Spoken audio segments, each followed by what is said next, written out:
ముఖ్యంగా ఏంటంటే ముఖ్యమంత్రి గారు ఇసుక చాలా ఫ్రీగా మరి ఇవ్వమని ఇందిరమ్మ హౌస్లకు చెప్పారు. అది మనకు భూపాలపల్లి నుంచి సప్లై అవుతా ఉంది.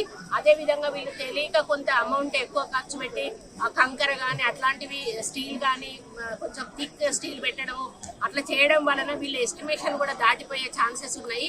అవి కూడా పోకుండా ఉండాలనే అవగాహన కూడా కల్పించడం జరిగింది. అధికారులు కూడా పదే పదే వెళ్ళి వాళ్ళకు సజెషన్స్ ఇస్తా ఉన్నారు. ఎందుకంటే వాళ్ళు ₹1 అప్పు లేకుండా 5 లక్షలలోనే ఏదైతే స్ట్రక్చర్ ఇచ్చారో ఆ స్ట్రక్చర్ పూర్తి చేసుకోవాలనే లక్ష్యంతో మేము ముందుకెళ్తా ఉన్నాము. అందులో వెళ్ళినప్పుడు వాళ్ళు ఇంకా లోకల్ సమస్యలు కూడా మాకు చెప్తా ఉన్నారు. వాటిని కూడా మేము నోట్ చేసుకుంటున్నాము. ముఖ్యంగా ఇక్కడ ప్రాబ్లం ఎక్కడ వచ్చిందంటే స్లమ్ ఏరియాస్ లో ప్రాబ్లం వస్తుంది. స్లమ్ వాళ్ళు చాలా మంది వాళ్ళు ఆక్రమించుకొని గుడిసెలు వేసుకొని ఉన్నవాళ్ళు, అది మరి కొన్ని FTL లో ఉన్న వాళ్ళు ఉన్నారు, బఫర్ లో ఉన్న వాళ్ళు ఉన్నారు.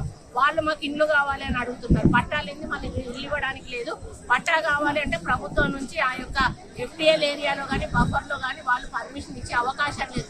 అట్లాంటి వారిని ఏ విధంగా అకామిడేట్ చేయాలి అనేది కూడా మేము ఆలోచించి ఒక నిర్ణయం తీసుకొని అర్హులైన ఇల్లు లేని ప్రతి ఒక్కరికి కూడా ఇల్లు ఇచ్చే వరకు కూడా మేము ఈ కార్యక్రమాన్ని కొనసాగిస్తాము.